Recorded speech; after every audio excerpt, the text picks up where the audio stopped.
Good afternoon, Jonathan and Ashley here, coming to you from the H&N Digital Center. We've got the very latest election 2020 news now. Let's get right to the latest map. Right, let's go to the race for the White House. The presidency still hangs in the balance as several key states are still too close to call. At last check, the Associated Press says Joe Biden currently has 248 electoral votes, while President Trump has 214. Different networks are reporting different numbers, but that's what the AP is reporting. We begin our coverage with Michael George, who's in Delaware with the latest developments. President Trump's campaign says it will immediately ask for a recount in Wisconsin, as CBS News projects former Vice President Joe Biden narrowly winning the state. Now, after a long night of counting, it's clear that we're winning enough states to reach 270 electoral votes needed to win the presidency. In Pennsylvania, more than 1 million mail-in ballots still have to be counted. Officials say it could take days before the winner is known. We'll be done as soon as we're done. We want to make sure that every vote that is legitimately cast and is good. The former vice president gave his perspective on the state of the race here in Delaware, as President Trump continues to undermine confidence in the integrity of the election. The president tweeted this afternoon, "They're working hard to make the 500,000 vote advantage in Pennsylvania disappear. Likewise, Michigan and others." His campaign challenged the vote count in Pennsylvania and asked the U.S. Supreme Court to get involved. The Trump campaign also filed a lawsuit over the vote count in Michigan. Michael George, CBS News, Wilmington, Delaware.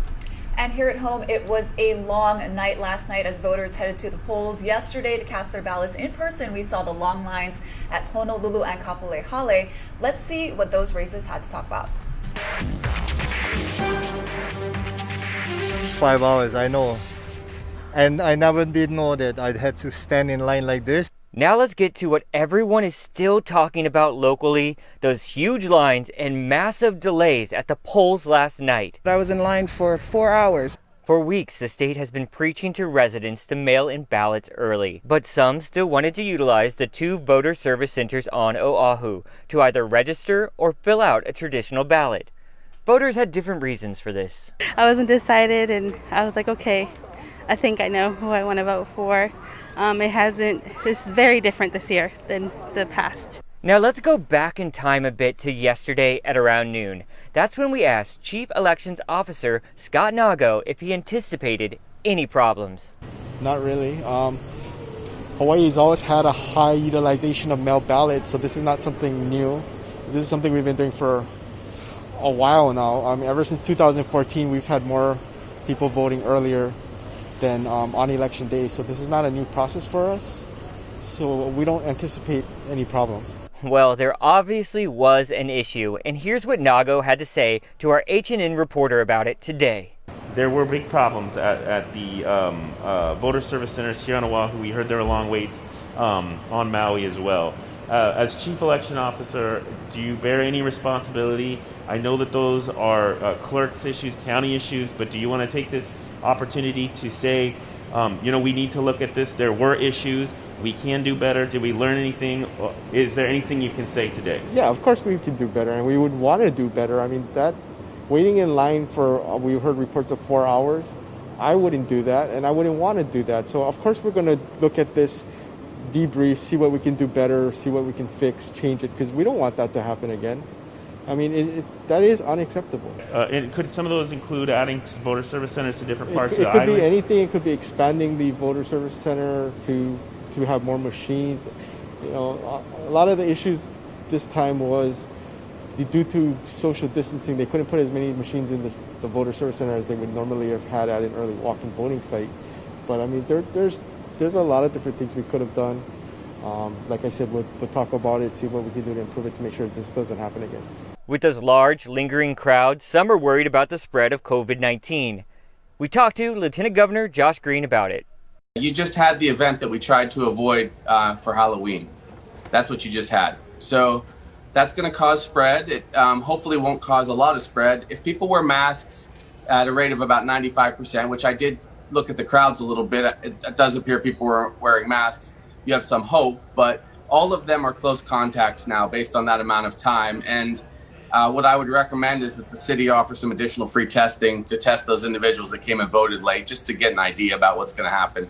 And just a short time ago, we talked to State Senator-elect Chris Lee about what he thinks needs to be done to address the issue. I think the biggest thing yesterday was that there were obviously a lot of last-minute voters who waited till the very last day, sometimes the very last hour of the very last day to vote, which is still okay. So I think going forward in future elections, trying to make sure that there's better ability to predict these things and have enough voting spaces available to make sure that people can get their vote processed on a timely basis. We don't want to end up like many of the other states around the country where there were, in some cases, intentional efforts made to make it harder for people to vote. And that's really not what we're about here in Hawaii. And so I think this is a first step, but certainly there's more we can do.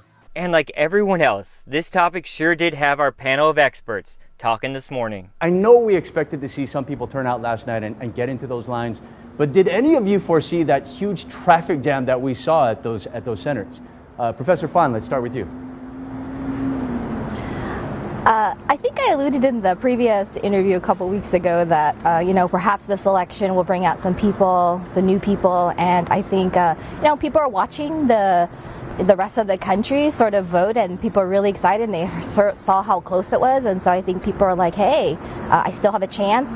The state of Hawaii allows people to vote and register on the same day, so I think they wanted to go do it. So it's really encouraging. I think the real challenge was not so much that more people turned out than anyone expected, but it was where they turned out. They turned out at these election centers, and particularly at Kapolei. Why that particular area would have had so many more people, it could be that it's the most convenient for the entire island other than just urban Honolulu, but it was more about where people were voting in strong numbers than about the overall turnout. I think overall they handled a lot of votes pretty well. Yeah, Colin and Chad, maybe we'll switch this just a little bit, but how do you think those voter service centers did, and do you think they need to make changes going forward?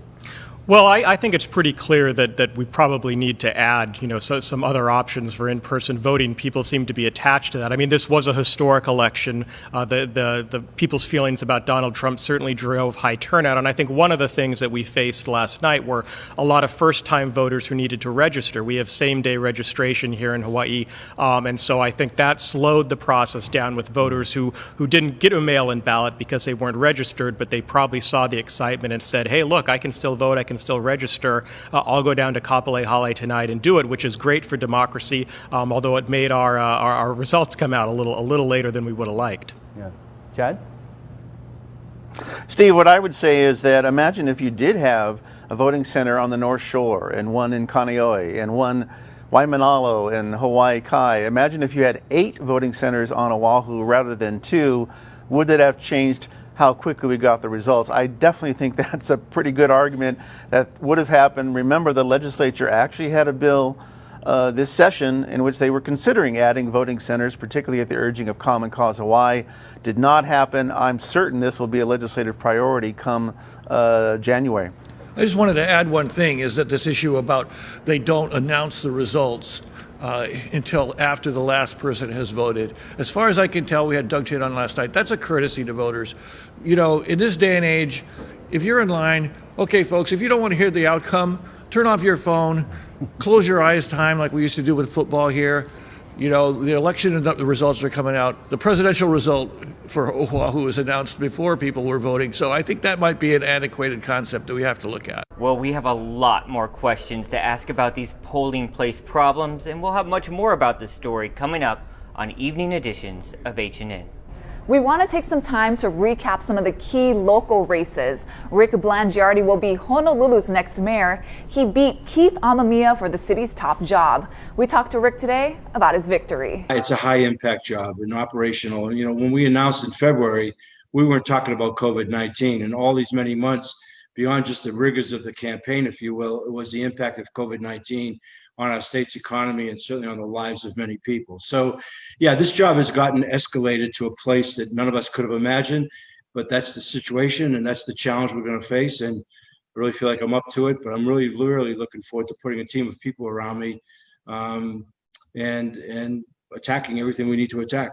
Here's another big race. Former Judge Steve Alm takes over Honolulu's troubled prosecutor's office. Alm ran a successful campaign against attorney Megan Kao. We also caught up with him today. I think that the voters wanted somebody who's run an office before. I was head of the district and family court division in that office that had 31 deputies and 25 staff. So I'm used to the idea of hiring good people, letting them do their jobs, not micromanaging them, and then making it work, making it a place the deputies want to be working at, proud of. New attorneys from Richardson Law School to the mainland want to come work at. There are many things to do, but we can do a lot of them at the same time. Other key races on the Big Island. Mitch Roth won the race for Hawaii County Mayor. Roth went up against community leader Ikaika Marzo. In the Honolulu City Council races, the Office of Elections final numbers show local comedian Augie T will be representing District 9, which is Eva Beach, Mililani, and Waikele. He beat former state senator Willis Sparrow. Here's Augie T shortly after he learned of his win today. Willis Sparrow, very known in the political realm, but your thoughts on how that fight and how that battle kind of broke down and what put you over the top? Well, honestly, I want to thank all my campaign volunteers. This has been a real grassroots effort. I mean, we worked hard. We started really early, 16 months ago, and I've had, dedicated people working on the campaign team. So I want to thank them. They worked hard. I mean, every day, out and about. And, we started early because I wanted people to hear my story. And then I'm much more than an entertainer.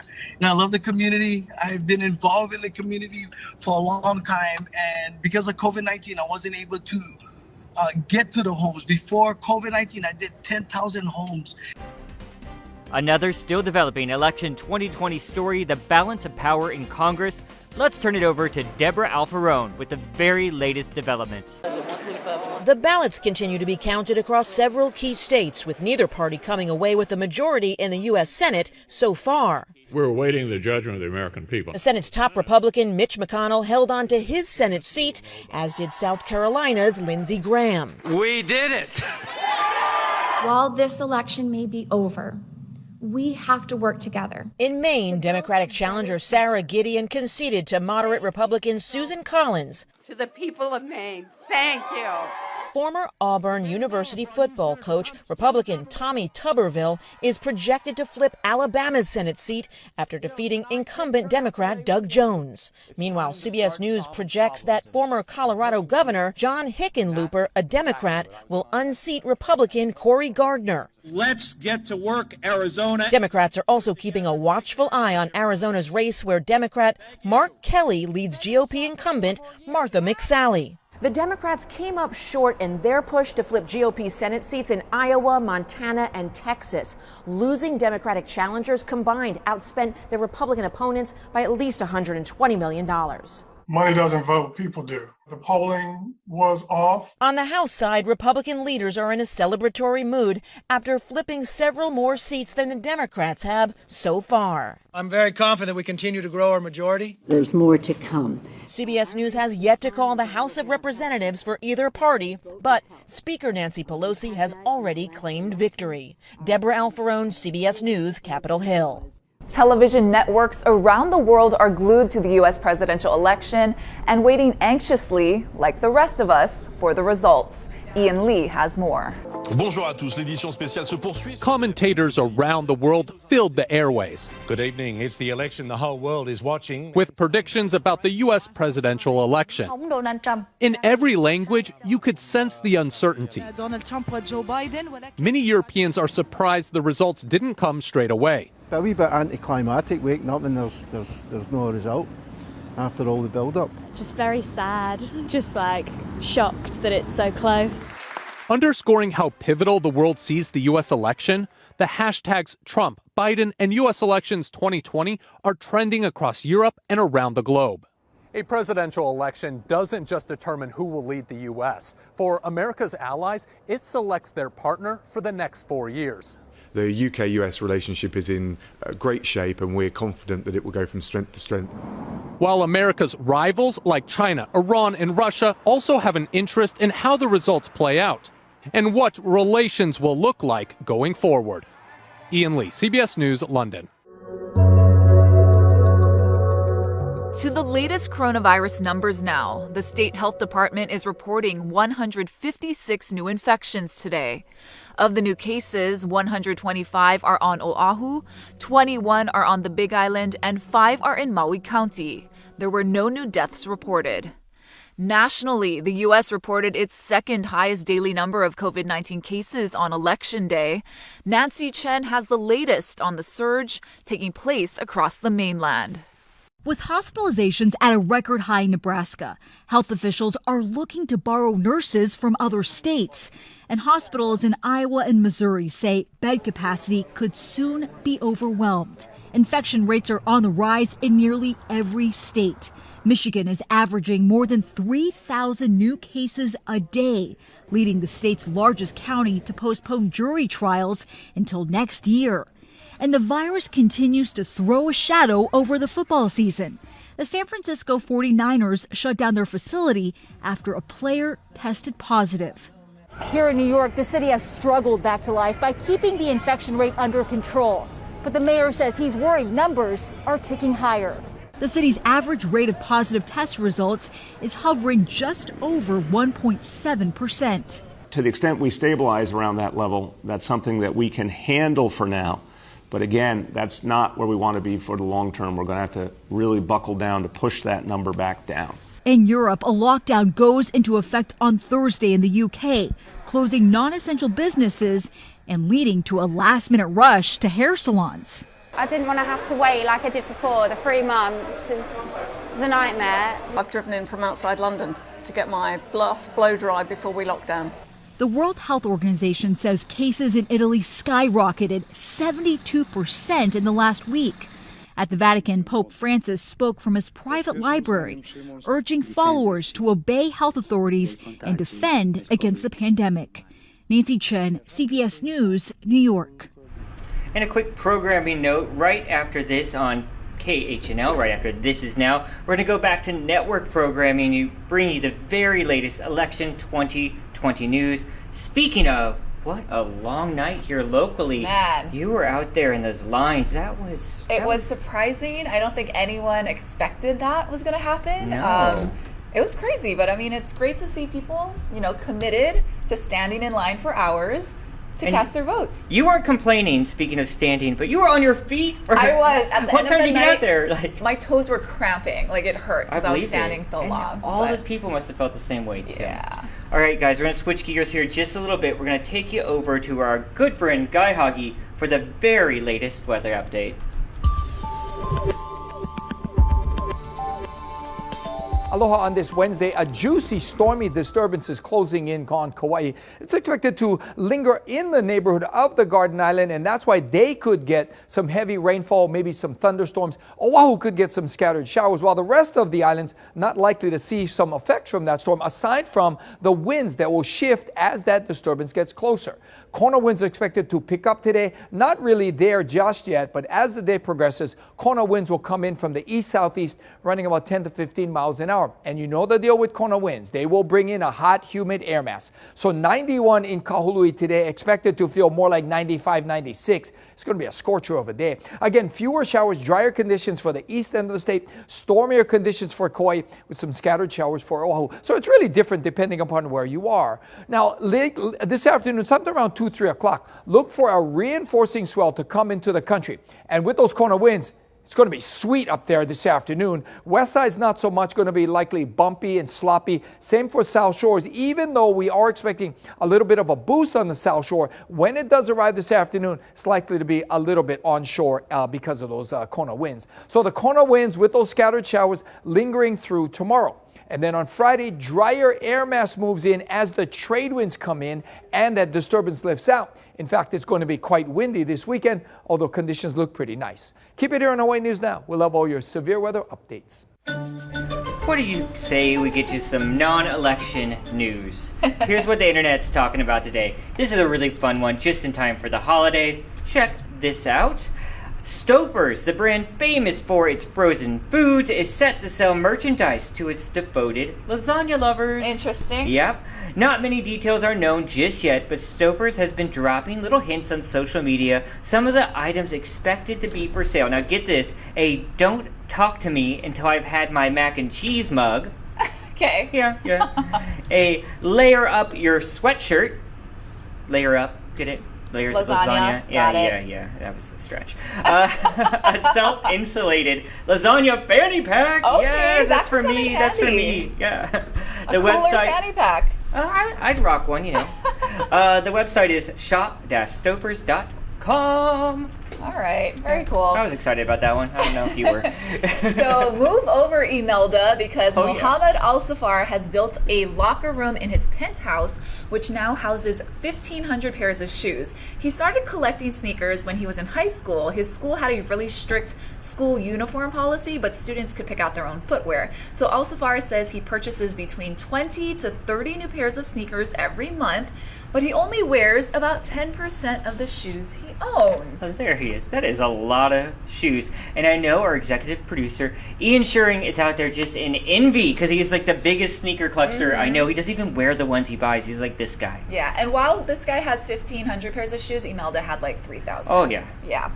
And check this out, you guys. Voters in line at Honolulu Hale yesterday had some entertainment to occupy their wait. Cool. The Swan family is one of many groups of local musicians playing for the vote to encourage people to cast their ballots. Very sweet. Very sweet. And despite what end of the political spectrum people are on, there's a lot of nerves and anxiety about the results of the presidential election. Well, Sammy Selena visited two families. Check this out. It's really cute. What do you want, Rock? It's always a busy morning in the Fong household. Rock, are you gonna pour your milk? Trent Fong Farm fresh eggs. is a father raising 5 children, so he knows the results of the election will affect much more than himself. She wants to go to college. Our oldest boy just started college. And what kind of jobs are going to be out there for them? The Fong family holds true to their conservative values. We want a thriving economy, and Trump has done that. I have some friends that have disagreements with me, but doesn't stop me from not being friends with them. They say Trump has taken the right steps toward bettering the nation. To fly the flag above my garage is just a small token of what I can do as a citizen to support someone that I believe has come into office and really changed our whole system. But you'll find a different sign. Our love trumps hate. Displayed at the Onderko home. You know, our family just firmly believes that. Lynn Robinson Onderko. I think that many people are very nervous. And her son, Eli, a first-time voter. I think it's normal to be a little bit anxious about this. It's a big change. Says leadership took too many steps down the wrong path. I have never felt such a dire, fear for the country if we go on with 4 more years of this. But despite differences, our current president pretty much goes against our entire value system. He's done more than many other presidents. They know this to be true. Well, the atmosphere in the country is very divided, and it's very sad. Everything is so polarized, and it's gotten to the point now where people almost can't even speak to one side or the other without there being an argument. And that's not right. Families on opposite sides with a similar hope. You want to pass down something better to your children. We need to find our similarities more than our differences. That's where we need to come together. Voting to take different paths. Well, I believe in what Trump is doing. For a better future. We can do better than this. Sammy Selena. Hey, come on, Rock. Hawaii News Now. And it's that hope that both sides saw there. That's the encouraging thing. You guys, this is now special coverage just ahead on KHNL.